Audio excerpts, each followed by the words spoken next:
बिस्मिल्लाहिर्रहमानिर्रहीम। अस्सलाम वालेकुम नाजरीन, मैं हूं जमशेद अंसारी। नाजरीन, आज 22 मार्च 2021 है और नाजरीन, यकीनन आपके इल्म में है कि जब से वज़ीर आज़म पाकिस्तान इमरान खान साहब बरसरे इक़्तिदार आए हैं तो उस वक्त से लेके पहले दिन से लेके आज के दिन तक मौलाना फजल रहमान के दिल को करार नहीं आ रहा।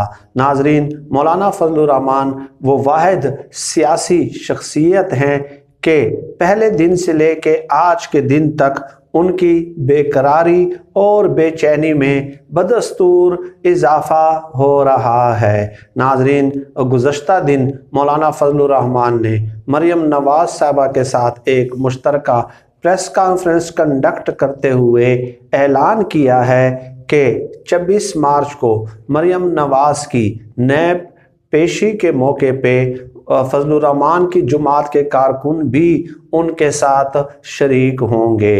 और दूसरी तरफ नाजरीन, यकीनन आपके इल्म में होगा कि कोरोना की जो वबा है उसमें बदस्तूर इजाफ़ा हो रहा है और ये इंसानी जानों के लिए डेफिनेटली जो है एक संगीन मसले की सूरत इख्तियार कर चुका है। लेकिन अफसोसनाक बात यह है कि मौलाना फजल रहमान साहब उस हवाले से भी लोगों को कंफ्यूज और गुमराह करने की कोशिश कर रहे हैं। आपने देखा होगा कि मौलाना फजल रहमान साहब ने दो किस्म के नाजरीन बयानात दिए।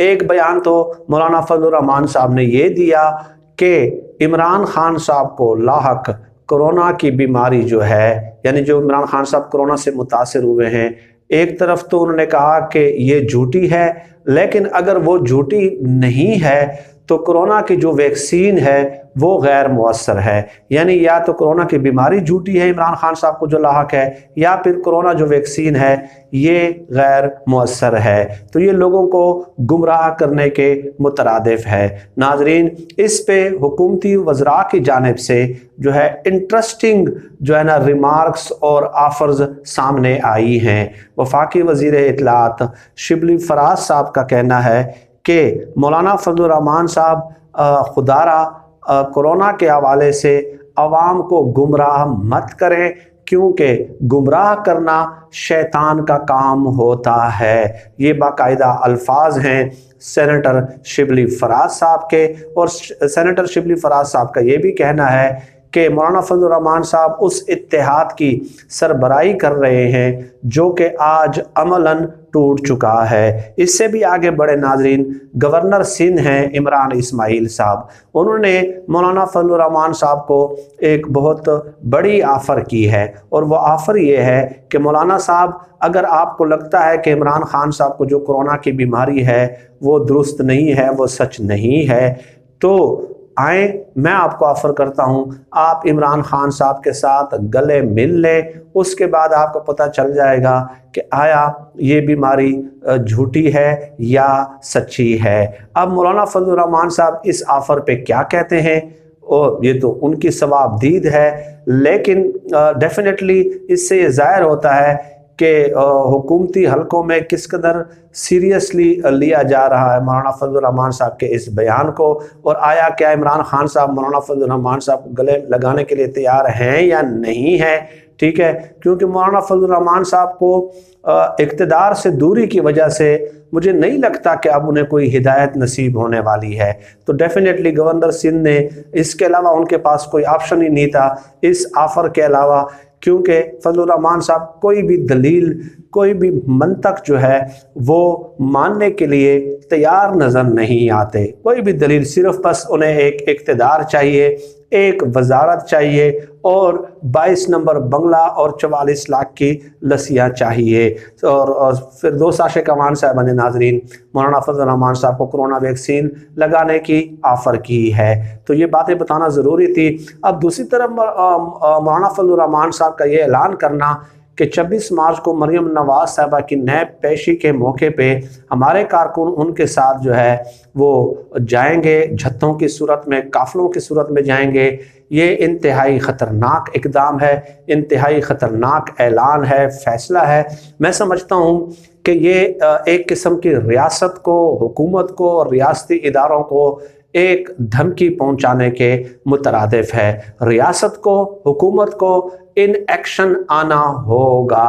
یہ اداروں کو پریشرائز کرنے کی کوشش ہے کہ آپ ہمارا احتساب مت کریں، ہم احتساب سے ماورا ہیں۔ میں بذات خود احتساب سے ماورا ہوں، مولانا فضل الرحمان صاحب کا یہ کہنا ہے، اور مریم نواز، نواز شریف، یہ لوگ بھی احتساب سے ماورا ہیں۔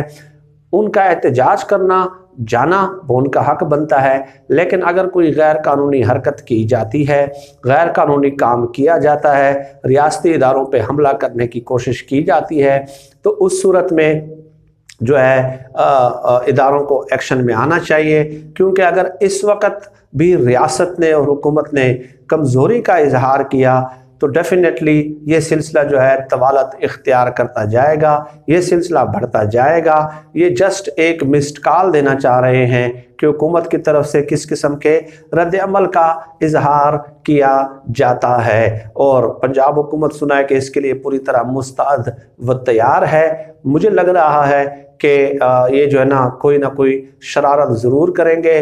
اس سے پہلے اگست 2020 میں جب مریم نواز صاحبہ پیش ہوئی تھی تو آپ لوگوں نے دیکھا ہوگا کہ اس وقت بھی جو ہے نا انہوں نے باقاعدہ پتراؤ کیا تھا، اور نیب کے جو اہلکار تھے وہ اپنا دفتر چھوڑنے پہ مجبور ہو گئے تھے۔ اور اس کے علاوہ ناظرین یہ بات بھی نوٹ کرنے کی ہے کہ کل مریم نواز اور مولانا فضل الرحمان صاحب نے جو مشترکہ پریس کانفرنس کی، اس میں یہ کہنا کہ ہم خود اپنی ہی طاقت کے ذریعے جو ہے لانگ مارچ کر سکتے ہیں، احتجاج کر سکتے ہیں، وہ براہ راست جو ہے پیپلز پارٹی کو پیغام پہنچانے کے مترادف تھا۔ پیپلز پارٹی کو یہ بتانا تھا کہ اگر آپ اجتماعی استعفوں کے حوالے سے ہمارے مطالبے کی حمایت نہیں کرتے تو اس کے بعد جو ہے ہم پیپلز نون لیگ اور JUIF مل کے بھی لانگ مارچ کا جو ہے اپنی ذاتی حیثیت میں بھی اعلان کر سکتے ہیں۔ یہ انہوں نے باقاعدہ جو ہے پیغام کنوے کر دیا ہے۔ اب نون لیگ اور JUIF کا جو ہے نا یہ گھٹ جوڑ سامنے آ رہا ہے۔ باقی جو 5 6 7 پارٹیاں ہیں، چھوٹی پارٹیاں، تو اس کے حوالے سے تو اگر آپ کو ان کے نام آتے ہیں تو آپ ہمیں بتا دیجئے گا۔ 5 پارٹیاں تو ایسی ہیں کہ جن کا قومی اسمبلی میں ایک نشست تک بھی نہیں ہے، ٹھیک ہے، تو وہ پارٹیاں کیا احتجاج کریں گی؟ بہرحال نون لیگ اور JUIF نے مل کے اب جو ہے نا احتجاجی راستے پہ چلنے کا فیصلہ کیا ہے۔ دیکھتے ہیں کہ آگے کیا صورتحال بنتی ہے، تو اس حوالے سے بھی جو ہے ہم وقتاً فوقتاً آپ لوگوں کو اپڈیٹ کرتے رہیں گے۔ آج کی اس ویڈیو میں ناظرین اتنی ہی گزارشات آپ کی خدمت میں پیش کرنی تھی۔ میرے لیے خصوصی دعاؤں کا اہتمام کیجیے گا، خصوصی دعاؤں کا اللہ پاک ہماری لغزشوں کو، ہماری خطاؤں کو معاف فرمائے، اللہ پاک ہمارے حالوں پہ رحم فرمائے، آمین یا رب العالمین۔ اللہ حافظ۔